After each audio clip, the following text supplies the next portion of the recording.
My name is Rodolphe Boulanger, and I'm the sales manager of Goldmund, and Antonio is the head of technical department.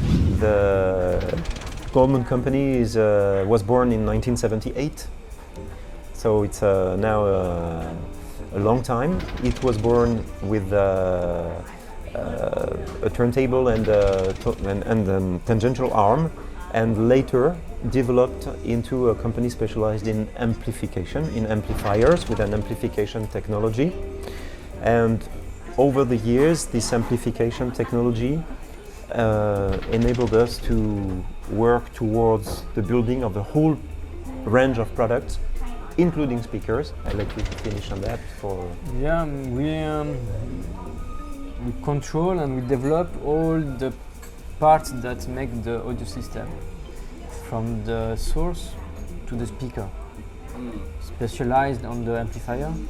That's why we can have a final product that is very high-end and represent all the best that we can do in audio. We fully control the whole chain, contrarily to a lot of other brands that can control only the amplification side or that can control only the speaker side. Let's make it simple. We can propose everything from source to speakers. That's our particularity.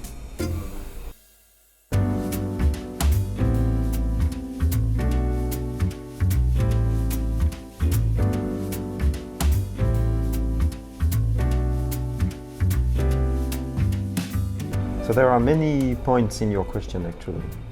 So it's true that Goldmund is not only a brand that is active in very high-end audiophile products, but it's also a luxury brand. This is probably the brand that has achieved, that has managed to position itself the best in the industry at this level. That's one thing.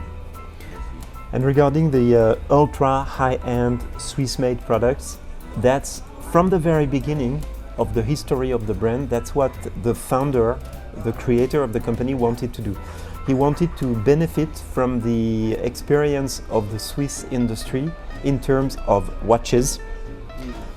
This industry has the capacity to deal with a lot of subcontractors, make them manufacture very small pieces, and everything has to be absolutely perfect to fit together afterwards. Then all of the different parts come into the factory, and then everything is assembled there with the utmost care for detail and quality. And when the creator of the company, Mr. Reverchon, decided to create Goldmund, this is what he had in mind from the very beginning. Just use the experience of the watch manufacturers, just use the big experience of the Swiss industry as a whole, and let's use it for the audio industry.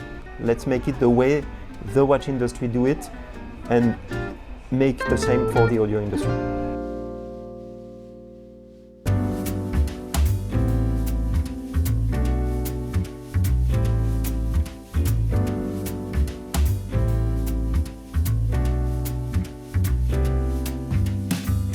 So actually, as we said before, we use different parts. An amplifier is made of mechanical parts, electronics, and of course there is the assembly. So if we divide by section, this is not general matter. Normally it takes around 4 to 6 weeks to receive the mechanical part, to make the mechanical parts. After, we need, depend on the product. If you are asking for the biggest one that we are doing is the Telos 5500, which takes, depend on quantity, but let's say, for an example, a batch of 50 units, we will need 2 weeks of assembling all the parts electronic together. After, there is a testing time that it will take another week with warm up, listening, control, everything. So this is all including the assembling. Above that, we need to make the design, we need to assemble the electronic, and everything is done before. So in terms of assembling, it will take more or less, in the factory 1 month 3 weeks, 1 month to make the full batch. But we need to purchase all the parts before and make them. So totally depend on the product, but it will take 2 months or less to make one unit.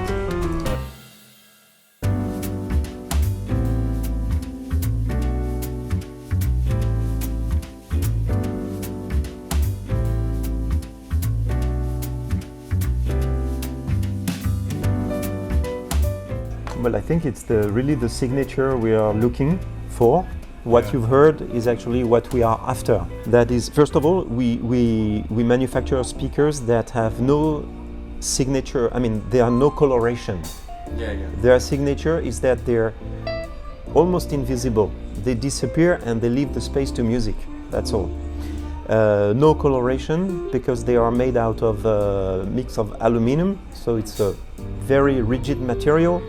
And everything during the manufacturing of the product, in terms of mechanical, I speak only about mechanics, is supposed to be extremely rigid, no vibration, no noise coming from somewhere else than the actual source and the result of what has been, what the music should sound like.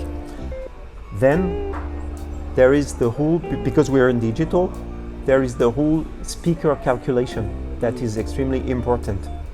You want to? Yeah, since we design the electronic that will match the driver to make the entire speaker, we can do the electronic in a way that the speaker sound exactly what it should sound, right?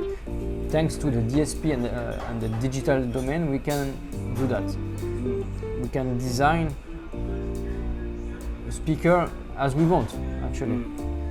And as Rodolphe said, we want the purest sound, no coloration. That's why in the digital domain we can achieve this quality by using a DSP. And thanks to our internal and own knowledge of acoustic, we can implement everything into the DSP to sound as pure as possible. That is why you have this feeling of openness, of a sound scene which is very clear. You can position everything at the right place, the instruments, the singer, everything is clear, is logic, it's exactly as it was during the recording.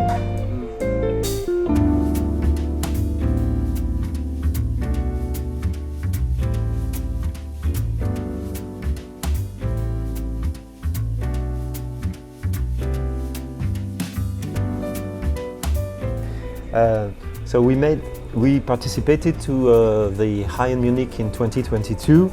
We had 2 new products about to be launched.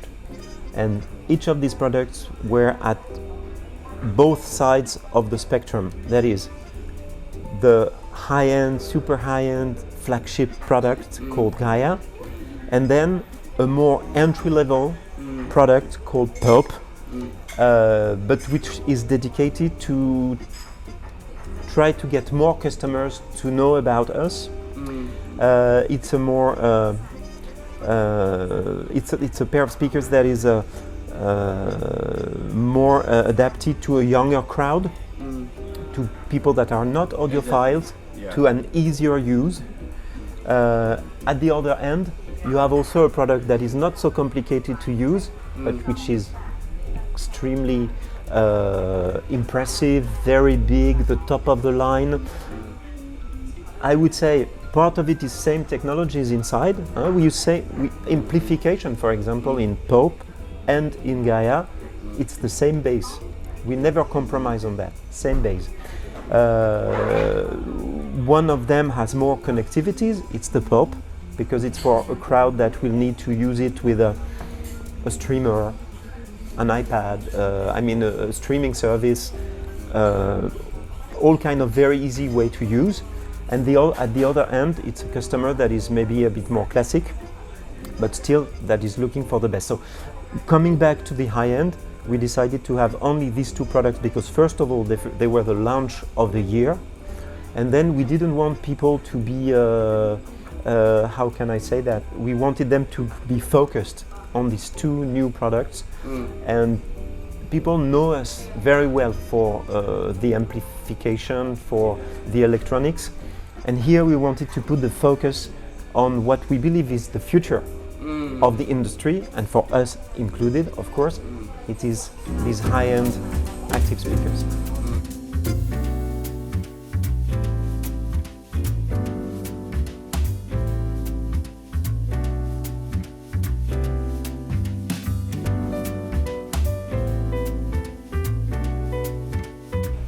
So I would say in terms of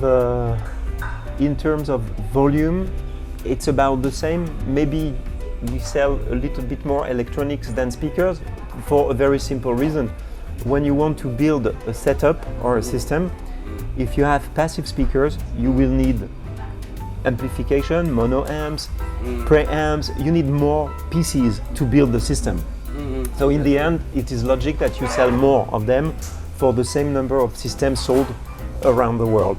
Okay, but this is a trend that is moving and changing, and we expect that at some point these active speakers will be the majority of what is built in our factory at some point. But for the moment, it's still pretty balanced.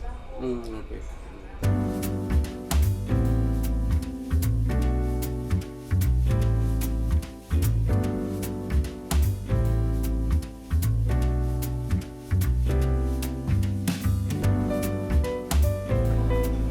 So the Vietnamese market is a very dynamic one. We have the possibility of checking what's happening around the world, everywhere, in Asia, in the US, in Europe, and you can tell that Vietnam is one of the countries that's growing very, very fast. There is an appetite for new things, for beautiful things, and for very technologically advanced things as well. So we believe that at the moment the typical Vietnamese customer who is looking for very high-end audio products is still very much audiophile. They still have this appetite for electronics, but there is a new generation coming, and this request for more compact products, more accessible products in terms of understanding also. How do I use it every day? How do I play my music? This is a new crowd which is actually regenerating the market, and we believe strongly that the customer of tomorrow will be the one purchasing our active speaker range, and a little bit less probably the electronic parts necessitating more PCs to build a setup. But Vietnam is definitely a priority for us, and we see that it's going to be one of the biggest markets for the industry in the next few years, for sure.